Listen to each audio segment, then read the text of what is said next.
நம்ம பையனை ஏன் அந்த புள்ள சீமை எடுத்து துரத்துதுன்னா, ஒரு மணி நேரத்துக்கு முன்னால் பயங்கரமான பிரச்சனை நடந்து போச்சுங்க. பாசமாக இருக்கிற பேரில் பேசுகிற மாதிரி பேசி அந்த பிள்ளைய அழுகு வச்சிட்டான். அந்த பிள்ளை அழுகும், நமக்கு சிரிப்பு தாங்க. வாங்க அந்த சிரிப்பு ஒரு மணி பார்ப்போம்.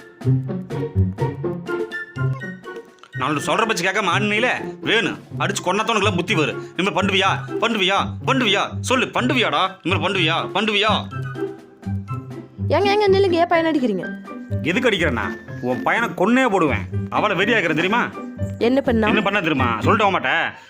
சொல்லிட்டா உன் ஃபோட்டோ ஆல்பத்தில் பெரிய ஃபோட்டோன்னு இருந்துச்சுல்ல, அந்த ஃபோட்டோவை எடுத்து பென்சிலில் எல்லாம் வரைஞ்சி வரைஞ்சி வரைஞ்சி ஃபுல்லாக கிறுக்கி வச்சிட்டான். அந்த ஃபோட்டோ எவ்வளோ அசிங்கமாக வச்சு தெரியுமா? இருக்குது ஒரே ஃபோட்டோ தான், எல்லாம் கிறுக்கி வச்சிட்டான். ஏண்டா எவ்வளோ கோவம் தெரியுமா? 3 வேளை சோறு தண்ணி கூட இல்லாமல் இருப்பேன்டா, அந்த ஃபோட்டோ இல்லாமல் இருக்க மாட்டேன்டா.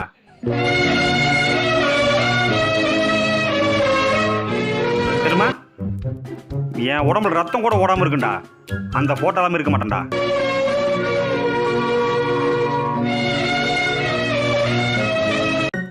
என் சொந்த பந்த யாருமே தேவை நினைப்பேன்டா, எனக்கு அந்த ஃபோட்டோ தான்டா முக்கியம்.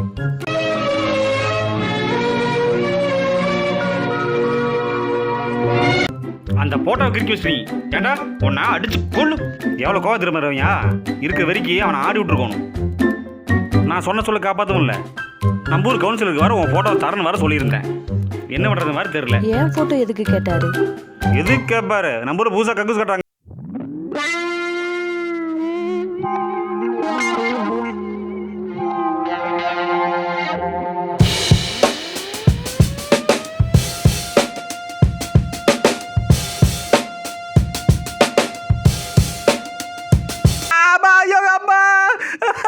காப்பாத்துங்க காப்பாத்துங்க மக்களே.